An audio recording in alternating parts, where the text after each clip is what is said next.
Hello friends, હું છું અલ્પા અને આજે આપણે એક બનાવીશું સરસ મજાની રેસીપી આથેલા કેપ્સિકમ.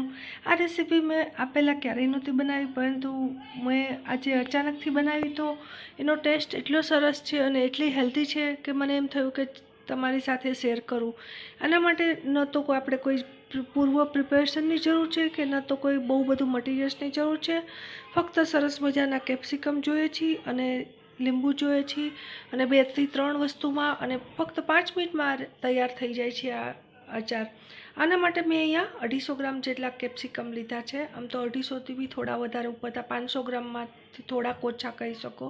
આ રીતે સરસ મજાના તાજા કેપ્સિકમ લેવાના છે. ઉપરથી ડીટીયાનો પાર્ટ કાઢી લેવાનો છે અને કેપ્સિકમને કટ કરવાના છે, પણ એની પહેલાં આપણે એને ધોઈને લૂછી લેવાના છે, કોરા કરી લેવાના છે કપડાથી સરસ મજાના.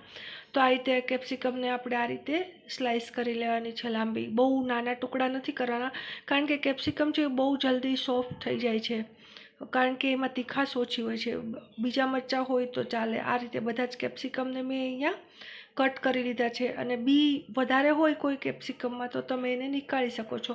તો આ રીતે કેપ્સિકમ આ રીતે આપણે બધી સ્લાઇસ કરીને તૈયાર છે. અને બસ ત્યાર પછી એમાં થોડું મીઠું નાખ્યું છે અને હળદર થોડી ચડિયાતી નાખી છે આ રીતે, અને 2 લીંબુનો મેં અહીંયા રસ નાખેલો છે આ રીતે.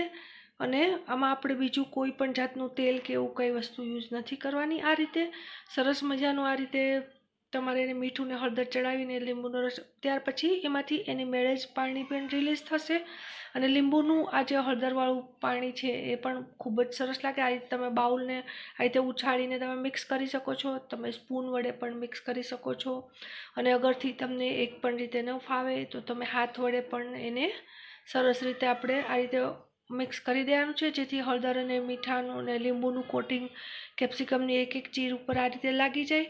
તો ફ્રેન્ડ્સ, તૈયાર છે આ રીતે કેપ્સિકમનું સરસ મજાના આથેલા કેપ્સિકમ. તમે એને તાજા પણ ખાઈ શકો છો, પરંતુ આને તમારે ફ્રીજમાં રાખવું જરૂર છે. આને ત્યાર પછી તમે એને 2 થી 3 દિવસ સુધી ખાઈ શકો છો. Thanks for watching.